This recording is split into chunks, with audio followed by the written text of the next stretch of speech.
Hey everybody, what's going on? It's Patrick Dang here. Now, it doesn't matter how great of a seller you are or how great your product or service is. If you can't actually find your dream customers and reach out to them and get a meeting, you basically don't have a business. So what I want to do in this video is show you exactly what B2B sales prospecting is or business development prospecting. I'm going to show you exactly what it is, how to do it, and the most effective ways to reach out to your dream clients. And the reason for why you should watch this video until the end is because if you don't know what's in this video, then you're gonna waste your time running around chasing clients when actually, if you have the right strategies, you can just implement it and start getting results right away.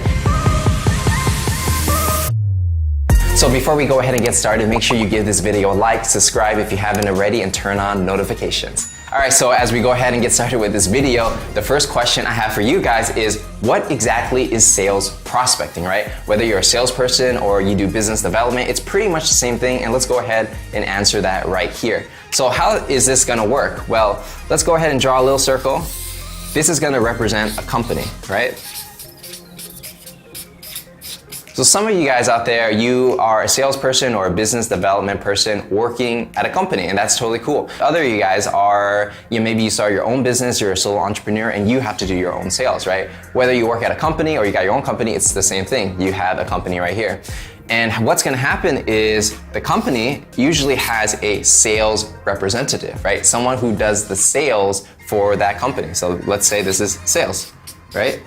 Or if you're not doing traditional sales and you're doing more business development, sometimes this role is called business development, okay? So you got that person right here. You have one person doing this, or you can have a whole team of people doing this. So you got the company, the salesperson. What's next when it comes to prospecting? Well, you have to find your dream customers, okay? So how is this gonna work? Well, when it comes to sales and business in general, you're gonna have people that might be a great fit for your product or service. So you got all these people here. And who are these people going to represent? These are all prospects. Now, to give you a clear definition of what a prospect is, all it is really just someone who might be a good fit for your product or service. They might be a good fit or they may not be a good fit. It's the salesperson's job to figure out if they're qualified to buy your product or service. So what the salesperson is going to do is they're going to reach out to all these different people and say, hey, do you have a problem that I can solve? How may I be able to be of service to you, right?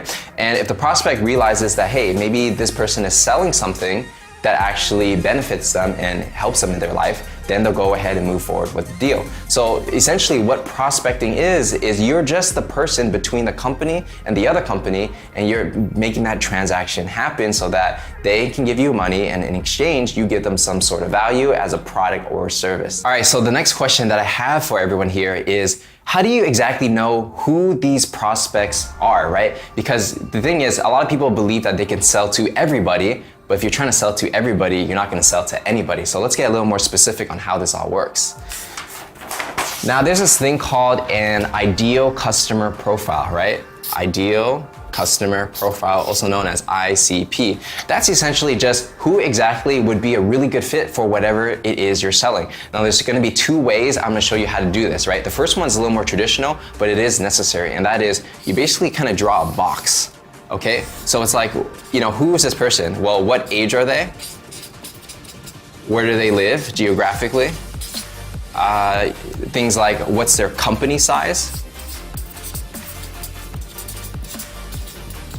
Or it could be something like industry. And why this is important is because when you go out looking for your ideal customer, you have to use different tools to filter out who you want to talk to, right? For example, if you are looking for customers on LinkedIn, you can filter it out by maybe not age, but you can do it by geographic location, company size, or the industry, right? So it's gonna be a lot more easier to filter through a list. Also, if you run any type of advertising, you also have to filter your companies by this as well, because you gotta be more specific. Now, essentially, this is the traditional way to do it. You're drawing a box and you're kind of freezing this frame and saying, okay, this is people who are likely to buy what I have to offer. But the main thing you really wanna look at beyond just this little box over here is looking at the person's pain, right? So I'm gonna write it down over here.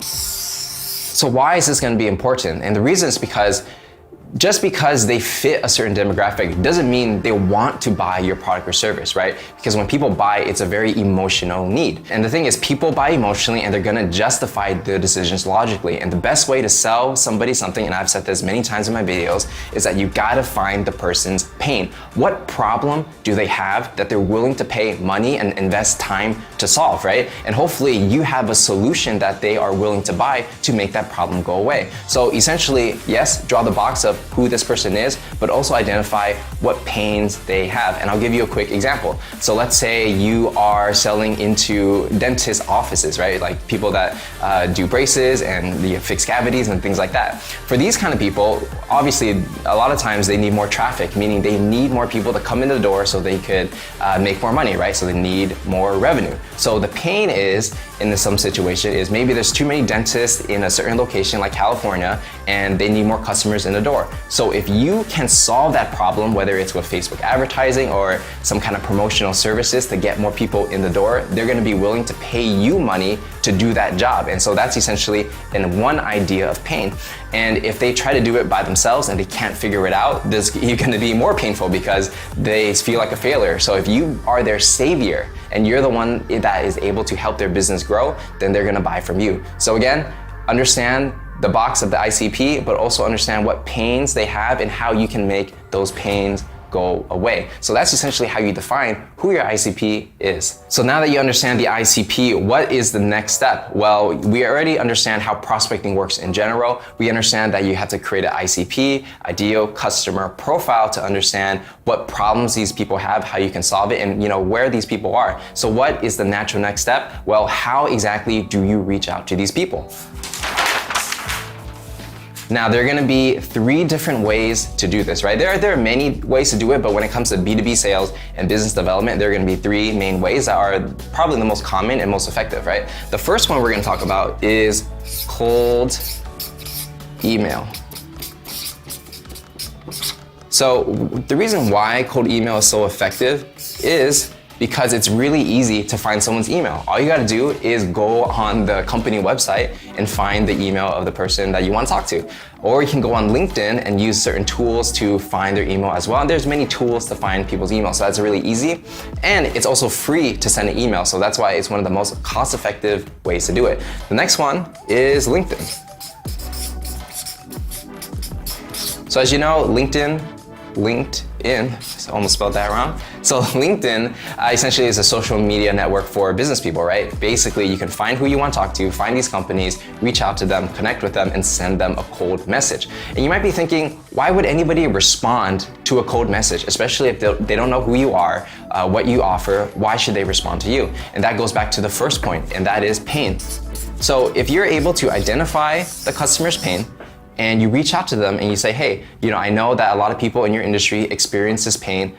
This is how I help these certain people. Do you want to have a meeting? If you kind of position it like that, it makes it a no-brainer for someone to want to take a meeting with you because you're solving their problems and you understand them before you even have a chance to talk to them, right? You're really just doing the research ahead of time to really get into that psyche and get them to respond. Now, the last way to do it is by cold calling.